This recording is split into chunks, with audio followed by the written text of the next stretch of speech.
फिलिस्तीन।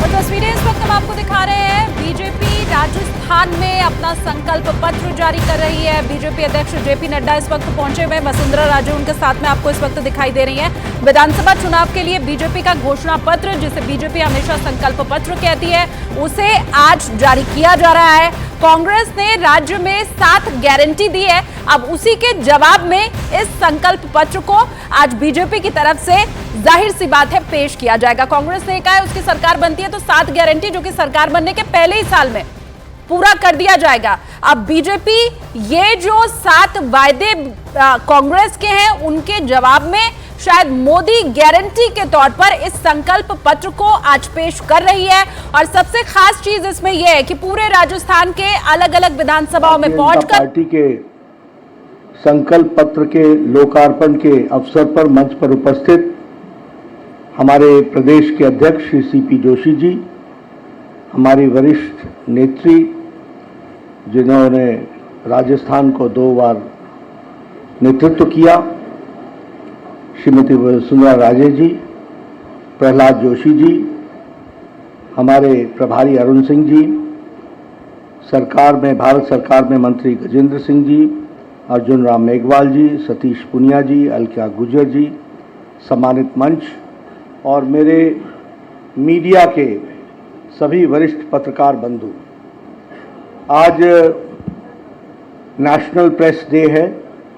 सबसे पहले तो मैं अपने पत्रकार बंधुओं को आज प्रेस डे के अवसर पर उनको शुभकामनाएं भी देता हूं और उसके साथ साथ उनको आज के दिन के लिए बधाई भी देता हूं। आप हमारे चौथे स्तंभ के रूप में प्रजातंत्र की सेवा कर रहे हैं। मित्रों, ये संकल्प पत्र के बारे में कुछ भूमिका आपके सामने अभी अर्जुन राम मेघवाल जी ने रखी और थोड़ी सी भूमिका हमारे प्रदेश के अध्यक्ष जी ने रखी। मैं यहाँ आपको एक बात जरूर बताना चाहता हूँ कि अन्य पार्टियों के लिए मैनिफेस्टो, विजन डॉक्यूमेंट, संकल्प पत्र ये महज एक औपचारिकता है, पर भारतीय जनता पार्टी के लिए यह विकास का रोड मैप है। और इसलिए इस संकल्प पत्र मात्र कुछ पन्नों पर लिखा हुआ शब्द नहीं है, वह हमारे लिए जिसको कहा जाए वैसे वाक्य है जिसको हम पूरा करने के लिए कटिबद्ध हैं। और मैं कहने के लिए नहीं कह रहा हूं, हमारा इतिहास इस बात का साक्षी है कि जो हम लोगों ने कहा वो करके दिया, जो नहीं कहा था वो भी करके दिया है। इसलिए ये घोष वाक्य जो हमारा संकल्प पत्र का है, उस घोष वाक्य को हम पूरा करने का लिए समर्पित हैं। और इसीलिए आपने देखा होगा कि इस पर ड्यू डिलिजेंस हुई। अभी आपके सामने डिटेल में अर्जुन राम जी ने बताया कि कितने सजेशंस आए और कैसे ये कार्यक्रम हुआ है। दूसरी बात मैं कहना चाहूँगा कि इस अवसर का उपयोग करते हुए what is the difference between BJP and Congress party, इसको भी मैं यहाँ स्पष्ट करना चाहता हूँ। और जब मैं कांग्रेस पार्टी की बात करता हूँ तो मैं यहाँ ये भी कहना चाहूँगा कि कांग्रेस पार्टी 5 बातों के लिए 5 साल में जानी गई। पहला, भ्रष्टाचार और भ्रष्टाचार में नंबर 1। दूसरा, बहन बेटियों और माताओं का अपमान, नारी सम्मान के साथ खिलवाड़, और महिलाओं के क्राइम में नंबर 1, किसानों का तिरस्कार। डिटेल में मैं बाद में आऊंगा, लेकिन this is the only state जहां बिजली का दर सबसे महंगा और पेट्रोल और डीजल पर वैट सबसे ज्यादा। अगर मैं बात करूं युवाओं की, तो जितने पेपर लीक्स यहां हुए इसने रिकॉर्ड तोड़ा है। और जहां गरीब और पिछड़ों की बात है, उनके साथ अत्याचार हुआ है। इसलिए 5 बातों के लिए जाना जाता है: भ्रष्टाचार, बहनों बेटियों का तिरस्कार, किसानों का तिरस्कार, युवाओं के भविष्यों से खिलवाड़ और गरीब लोगों के साथ अत्याचार। अगर मैं घोटालों की बात करूं, भ्रष्टाचार की बात करूं, तो इन्होंने वृद्धा पेंशन योजना में भी घोटाला करने से पीछे नहीं रहे और 450 करोड़ रुपए का उसमें भी घोटाला कर दिया। मैं एक ही वाक्य में आपको बताना चाहता हूं, मुख्यमंत्री अशोक गहलोत के परिवार का 11,000 करोड़ रुपीस का कॉन्ट्रैक्ट रिसीव हुआ है फैमिली से। ये बताता है कि कांग्रेस किस तरीके से परिवारवाद, वंशवाद, भ्रष्टाचार इनको बढ़ाती है और अशोक गहलोत उसका एक सैंपल है। जल जीवन स्कैम, जल जीवन जेब भरो स्कैम बन गया और लगभग 20,000 करोड़ रुपए का उसमें घोटाला हुआ। अगर मैं बहन बेटियों की बात करूं तो 10,92,000, nearly 11 lakh cases have been registered against women in last 5 years, 5 सालों में। एनसीआरबी के रिकॉर्ड में राजस्थान रेप में नंबर 1 पर है और national crime bureau record bureau इस बात को पुष्टि करता है। उसी तरीके से लास्ट फ्यू मंथ्स में, यानी 2-3 महीने में 118 माइनर रेप केसेस हुए। और अगर किसानों की बात करें तो कर्जमाफी आपको मालूम है, उसमें वादा खिलाफी हुई। लगभग 19,400 किसानों की भूमि को कुर्क किया गया है। फर्टिलाइजर स्कैम, उसमें अशोक गहलोत जी के ब्रदर ने, भाई ने सब्सिडाइज फर्टिलाइजर को एक्सपोर्ट किया। ये नए नए तरीके, नए नए आयाम के भ्रष्टाचार हमको देखने को मिल रहे हैं। उसी तरीके से पेपर लीक्स में REET रीट का पेपर लीक ये जग जाहिर है और लगभग हर साल 3 paper leak average, on an average 3 paper leak Rajasthan ने पिछले 5 वर्षों में विटनेस किया है। गरीबों की बात करें तो दलितों पर, हमारे अनुसूचित जाति भाइयों पर और अनुसूचित जनजाति भाइयों पर 8,000 केसेस रजिस्टर हुए हैं। और उसी तरीके से यहां पर असहिष्णुता, स्यूडो सेकुलरिज्म के नाम पर कुछ लोगों के पूज्य स्थान पर बुलडोजर चलाना और कुछ लोगों को सर तन से जुदा होने के लिए नारे और रैली करने के साथ साथ उसको बढ़ावा देना, यह भी हम लोगों ने राजस्थान की धरती पर देखा। जो राजस्थान शांत प्रिय राजस्थान जाना जाता था, जो राजस्थान सद्भाव के लिए जाना जाता था, आज वहां ऐसी आवाजें उठ रही हैं। मैं यहां पर आपको यह भी बताना चाहता हूं कि भारतीय जनता पार्टी ने कोशिश की, राष्ट्रीय भारत की सरकार के द्वारा, कि राजस्थान को जितना संभव हो सके उतना हम उसको मुख्य धारा में शामिल करें।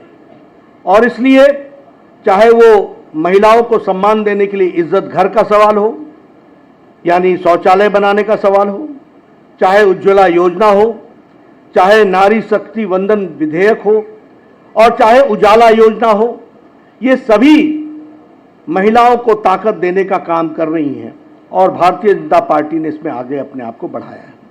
उसी तरीके से अगर किसानों की बात करें, प्रधानमंत्री फसल बीमा योजना, Pradhan Mantri Kisan Samman Nidhi, neem coated urea, soil health card, each drop more crop, ये सारी योजनाओं के तहत किसानों को आगे बढ़ाने का काम किया है। और अगर हम युवाओं की बात करें तो हम ये गौरव के साथ कह सकते हैं कि पिछले 7 महीनों में 6 लाख सरकारी नौकरी भारत सरकार ने उनके हाथ में अपॉइंटमेंट लेटर दी है, ये भी हमको ध्यान में रखना चाहिए। अगर मैं गरीबी की बात करूं तो प्रधानमंत्री गरीब कल्याण Anna Yojana, 80 crore people are getting 5 kilo rice और 5 किलो व्हीट और 1 किलो पल्स। और आज भारत की गरीबी, मैं नहीं कह रहा हूं, इंटरनेशनल मॉनेटरी फंड कहता है, IMF कहता है कि भारत की गरीबी BPL से, बिलो पॉवर्टी लाइन से ऊपर उठने वालों की संख्या 13.5 करोड़ है। और IMF ही कहता है कि अति गरीबी भारत में now it is less than 1%। तो प्रधानमंत्री गरीब कल्याण अन्न योजना का बहुत बड़ा उसमें योगदान है। और SC/ST अमेंडमेंट एक्ट को ला करके हमारे अनुसूचित जाति और अनुसूचित जनजाति भाइयों को भी मुख्य धारा में लाने का प्रयास किया है। मैं ये भी आपको बताना चाहूँगा कि कांग्रेस पार्टी के टाइम में पिछले 5 सालों में गहलोत सरकार ने जो भारतीय जनता पार्टी के द्वारा किए गए कार्य थे उनको रुकावटें तो पहुंचाने का प्रयास किया ही, लेकिन उन सब के बावजूद आज भारत बढ़ करके आगे आया है और राजस्थान को भी भारत सरकार ने भरपूर मदद देने में कोई कमी नहीं छोड़ी है। यह भी मैं आपके सामने बताना चाहता हूं। और जब मैं इस पर बताना चाहता हूं तो आपको बताऊंगा कि सिर्फ राजस्थान में 44,000 crore rupees have been spent on Bharat Mala project and 2,400 kilometre के रोड का कंस्ट्रक्शन हो रहा है।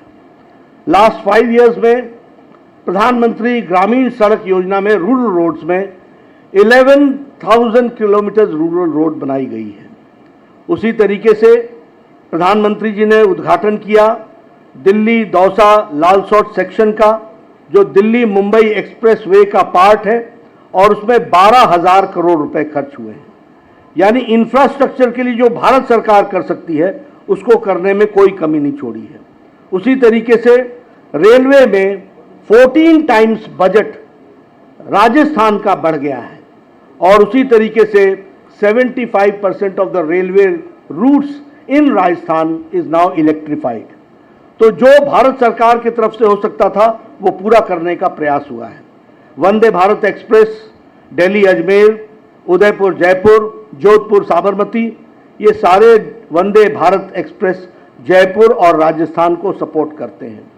उसी तरीके से कोटा में 6,000 करोड़ रुपीस का ग्रीनफील्ड एयरपोर्ट बनने की तैयारी है और उसका सैंक्शन हो गया है।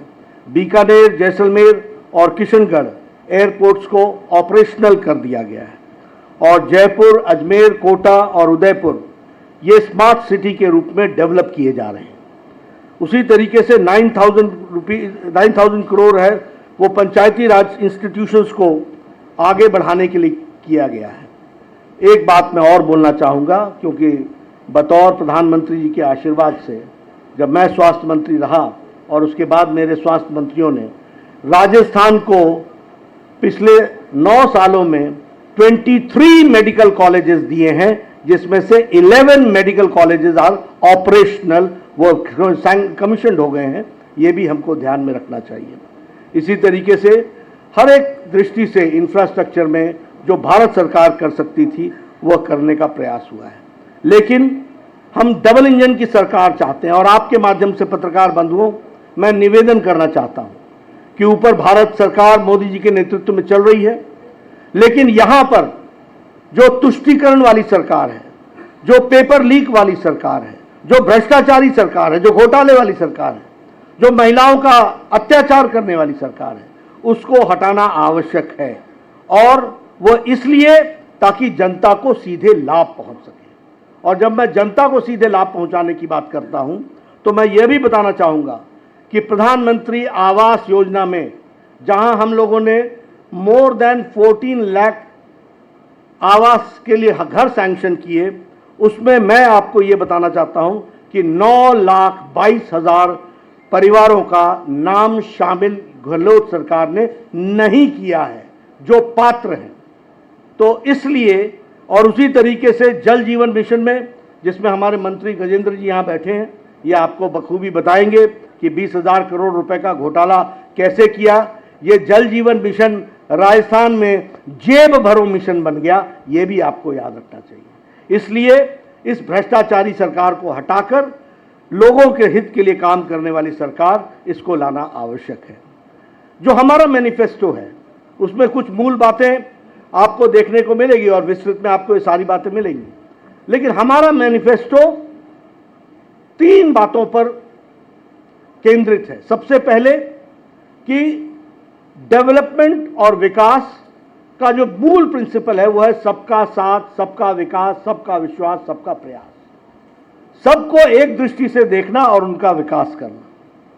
और दूसरा है गांव, गरीब, वंचित, पीड़ित, शोषित, अनुसूचित जाति, अनुसूचित जनजाति, महिला, युवा, किसान, इनको सशक्तिकरण करना, एम्पावरमेंट करना। ये दो बातों को ध्यान में रख करके, और तीसरा है इंफ्रास्ट्रक्चर पर जोर देना। ये तीनों बातों को लेकर के हमारा मैनिफेस्टो आया है। मैं मैनिफेस्टो के कुछ बातों की तरफ आपका ध्यान दिलाना चाहता हूं। सबसे पहले तो गेहूं की खेती, वह गेहूं की उपज को प्रति क्विंटल 2,700 रुपए में खरीदी की जाएगी, और ये एमएसपी के ऊपर बोनस दिया जाएगा 2,700 रुपीज पर क्विंटल किसानों को। ये हमको ध्यान में रखना चाहिए। उसी तरीके से एक कंपनसेशन पॉलिसी बनेगी जिसमें जिन किसानों का भूमि को कुर्क की गई है उनको हम कैसे कंपनसेट कर सकते हैं और उनको हम कैसे मुख्य धारा में ला सकते हैं, इसका काम होगा। 19,400 किसान हैं जिनकी भूमि कुर्क हुई है। महिलाओं के लिए जो मूल बात है वो सुरक्षा की दृष्टि से हर एक जिला में महिला थाना खोला जाएगा। उसी तरीके से हर थाने में महिला डेस्क खोला जाएगा, और हर सिटी में एंटी रोमियो स्क्वाड बनाया जाएगा। और उसी तरीके से महिलाओं के सशक्तिकरण के लिए, उनको मुख्य धारा में लाने के लिए लाडो प्रोत्साहन योजना को प्रारंभ करेंगे, जिसमें हमारी सरकार 2 लाख सेविंग्स बॉन्ड हर गर्ल चाइल्ड जो पैदा होगी उसके लिए 2 लाख रुपए का सेविंग्स बॉन्ड दिया जाएगा, और उसको सुरक्षित करते हुए उसका जीवन आगे बढ़े, इस बात का प्रयास होगा। इसको हमने और भी डिटेल में वर्कआउट किया है। जब वो 6ठी क्लास में पहुंचेगी तो उसको साल का 6,000 रुपये डिपॉजिट किया जाएगा। जब वो 9वीं कक्षा में पहुंचेगी तो 8,000 रुपये डिपॉजिट किया जाएगा। जब वो 10वीं कक्षा में पहुंचेगी तो 10,000 रुपये डिपॉजिट होगा। जब वो 11वीं कक्षा में पहुंचेगी तो 12,000 रुपये डिपॉजिट होगा। जब वो 12वीं कक्षा में पहुंचेगी तो 14,000 रुपये डिपॉजिट होगा। और जब वो प्रोफेशनल डिग्री और व्यावसायिक कार्य के दृष्टि से पढ़ाई करेगी तो 50,000 उसको दिया जाएगा, और 21 साल की उम्र होने पर 1 लाख रुपए उसके अकाउंट में और डाला जाएगा। इस तरीके से महिलाओं में बच्चियों का सशक्तिकरण करने का और उनको पढ़ाने का कार्यक्रम लिया जाएगा। Free education from KG to PG, इसकी व्यवस्था की जाएगी। फ्री स्कूटी स्कीम में जो मेरिटोरियस गर्ल चाइल्ड हैं उनको 12th पास होने के बाद स्कूटी दी जाएगी, इसकी व्यवस्था की जाएगी। ये सारी योजनाएं महिलाओं को सशक्तिकरण करने का और उनको मुख्य धारा में लाने के लिए जो जो अड़चनें आती हैं, जो जो प्रॉब्लम्स आती हैं, उसको डिटेल में समझ करके उसको वर्कआउट करने का प्रयास किया है।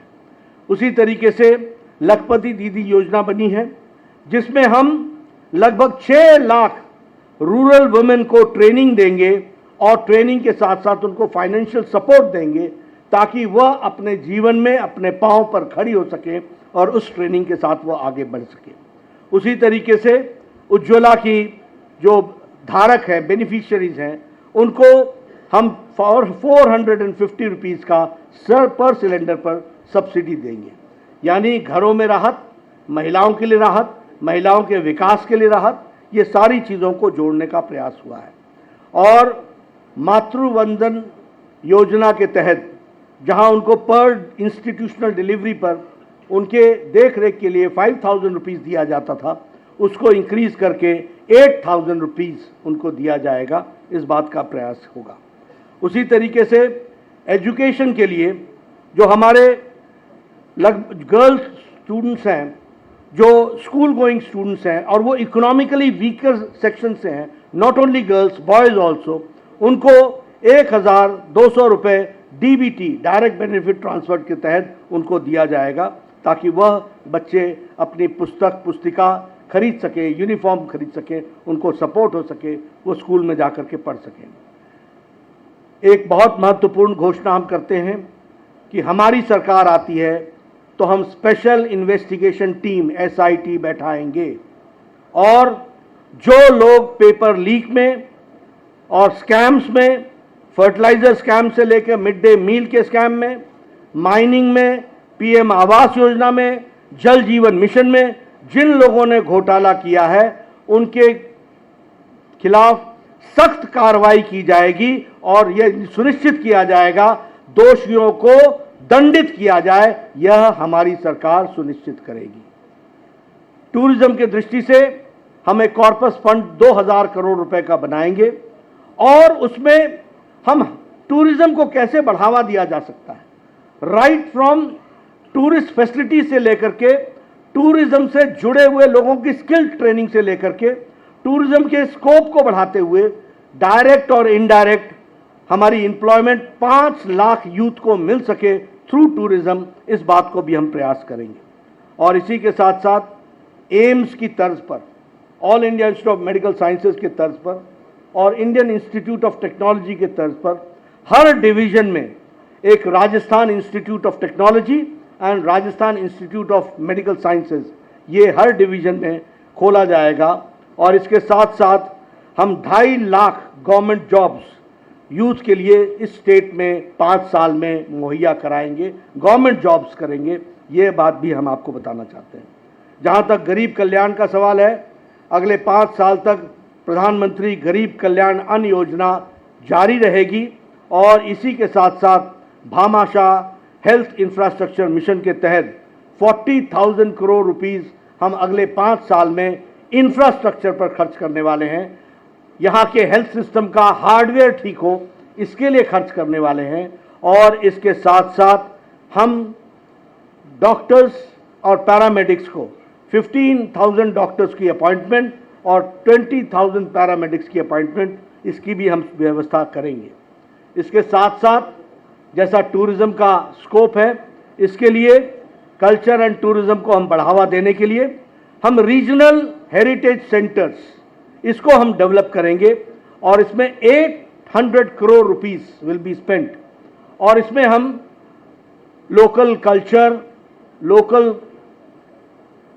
फोक dance, folk song, local literature, local cuisine, local dresses, यहाँ से लेकर के उनके कल्चर में जो जो महत्वपूर्ण चीज़ें हैं उसको दुनिया के सामने लाने का प्रयास होगा। और इसके लिए 800 करोड़ रुपीस खर्च होगा। और ये शेखावाटी में, धुंधार में, ब्रज में, हरोटी में, मेवाड़, मारवाड़, अजमेर, बीकानेर, इन सब जगह यहाँ के कल्चर को प्रमोट करने के लिए ये प्रयास होगा। इसी के साथ साथ हम मानगढ़ धाम को, इसको हम डेवलप करेंगे और मानगढ़ धाम को डेवलप करने के साथ साथ एक डेस्टिनेशन के रूप में जो यह एक सिंबल बनेगा कि हमारे आदिवासी भाइयों ने इस देश के लिए अपनी कुर्बानी कैसे दी है, इसको भी हम वहाँ बहुत अच्छे से बखूबी डिपिक्ट करेंगे।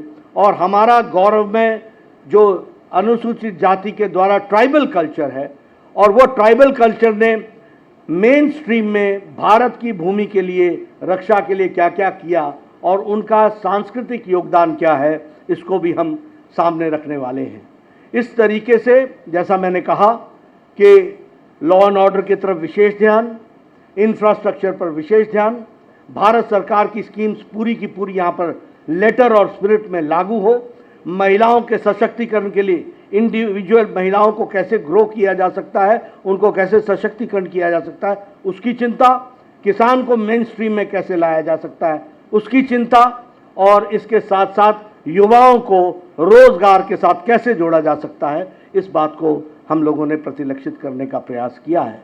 मुझे आप लोगों के माध्यम से राजस्थान की जनता से एक निवेदन करना है, और वो निवेदन ये है कि 5 साल का बहुमूल्य समय बहुत गुजर गया, बहुत पानी बह गया, विकास के बहुत से आयामों से राजस्थान की जनता वंचित रह गई और मानवता कराहता रहा है, मानवता मुसीबत में रही है। ऐसे समय में आज भारतीय जनता पार्टी, मजबूत सरकार और इस तरीके से देश को आगे बढ़ाने में जो राजस्थान का योगदान होना चाहिए, उस योगदान को लाने का एक संकल्प है और इस संकल्प के लिए आप भारतीय जनता पार्टी कमल के निशान को आशीर्वाद आपके माध्यम से मिले, यही मेरा निवेदन है, यही मैं कहना चाहता हूँ। धन्यवाद। मैं राष्ट्रीय अध्यक्ष जी और प्रदेश नेतृत्व से निवेदन करूंगी कि प्रमुख संकल्पों के प्लैक कार्ड का अनावरण करें। हमारे सांसद महोदय भी हमारे बीच में हैं, वो भी पधारें और प्लैक कार्ड अनावरण में पधारें।